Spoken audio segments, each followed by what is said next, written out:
In the 1940s, Professor Streeter of the Carnegie Institute of Embryology in Washington, D.C., proposed a system for classifying the stages of human development. His system arranged human embryos in 23 numbered stages based on their differences in appearance. The Carnegie system of classification was used around the world until the 1970s, when a more refined system was proposed by Dr. Ronan O'Reilly of the Carnegie Institute of Embryology, now in San Diego, California. Intensive studies of the Quran and Hadith in the last 4 years have revealed a system for classifying human embryos that is amazing, since it was recorded in the 7th century A.D. Although Aristotle, the founder of the science of embryology, realized that chick embryos developed in stages from his studies of hen's eggs in the 4th century B.C., he did not give any details about these stages.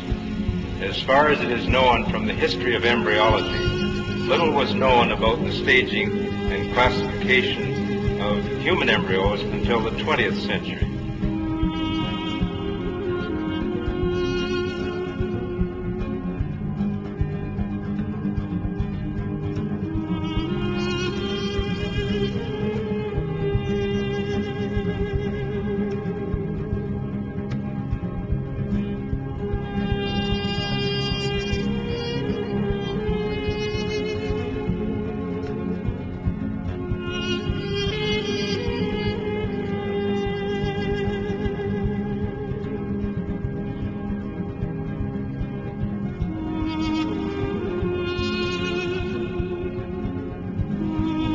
First stage is an adapt.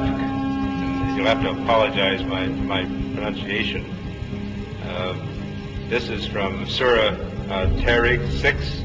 He is created from a drop emitted. This Arabic term refers to the forceful emission of fluids which occurs during ejaculation in the male and ovulation in the female. The male secretions, called semen, contain the spermatozoa, and the female secretions, called follicular fluid, contain the ovum. This is the stage of fertilization and the nutfa, and after this is what we call the zygote, referred to in the Quran as the nutfa, and the nutfa undergoes division, which we call cleavage, as it passes down the uterine tube. So these are the stages of the nutfa here as it undergoes cell division.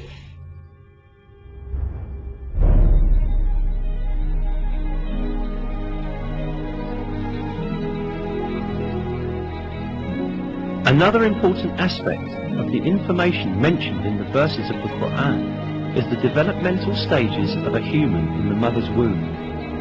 It is stated in the verses that in the mother's womb, first the bones develop, and then the muscles form, which wrap around these bones.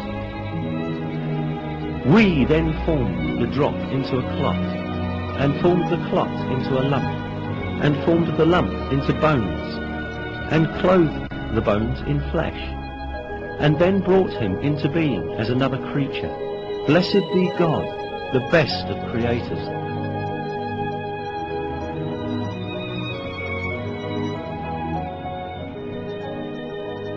Embryology is a branch of science that studies the development of embryos in the mother's womb.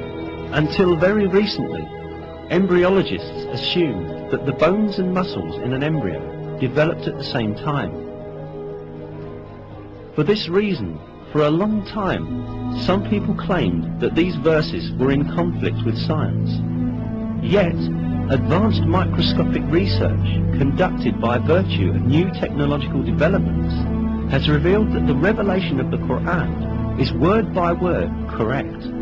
These examinations at the microscopic level showed that the development inside the mother's womb takes place in just the way that is described in the verses. Obviously, life begins at the moment of fertilization when a single sperm fuses with an ovum to form a one-celled embryo or zygote.